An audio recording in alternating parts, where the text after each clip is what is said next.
Hi అందరికీ. Senses 2027 self enumeration స్వీయ జనాభా గణన చేసుకోవడం ఎలాగో తెలుసుకోండి.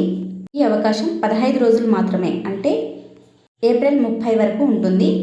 జనగణన 2027 సెల్ఫ్ ఎన్యూమరేషన్ మొబైల్లో స్టెప్ బై స్టెప్ ప్రాసెస్ ఇంట్లో కూర్చుని చేసుకోవచ్చు. అది ఎలాగో అనేది స్టెప్ బై స్టెప్ మీకు ఇక్కడ చూపిస్తాను. దీన్ని ఫాలో అయితే ఈజీగా మీరు సెల్ఫ్ ఎన్యూమరేషన్ అనేది చేసుకోవచ్చు. దేశంలోనే ఇది మొట్టమొదటి డిజిటల్ జనగణన ప్రక్రియ. స్క్రీన్పై కనిపిస్తున్న క్యూఆర్ కోడ్ను స్కాన్ చేసి మీ జనగణన అనేది కంప్లీట్ చేసుకోవచ్చు.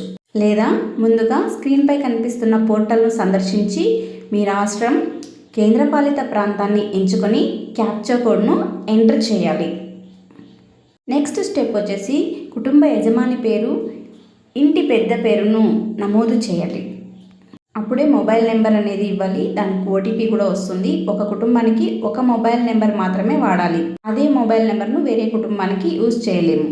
నెక్స్ట్ స్టెప్లో మీకు నచ్చిన భాషను ఎంచుకోవాలి. మీ మొబైల్ నెంబర్కు వచ్చే ఓటీపీని ఎంటర్ చేసి వెరిఫై చేయాలి.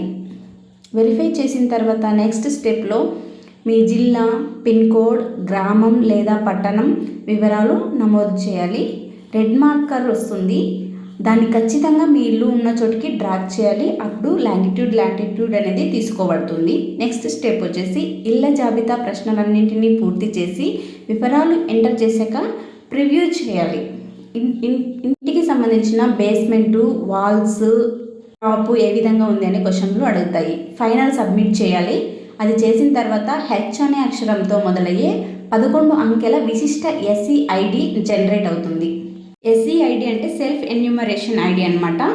ఐడి వస్తే గణాంకం పూర్తి అయినట్టు అనుకుంటారు. అయితే ఆ ఐడిని అలాగే పెట్టుకొని గణాంక సిబ్బంది అంటే ఎన్యూమరేటర్ మీ ఇంటి దగ్గరకు వస్తారు. మీ ఇంటి దగ్గరికి వచ్చినప్పుడు మీ ఎన్యూమరేటర్ ఐడిని వారికి చూపించాలి.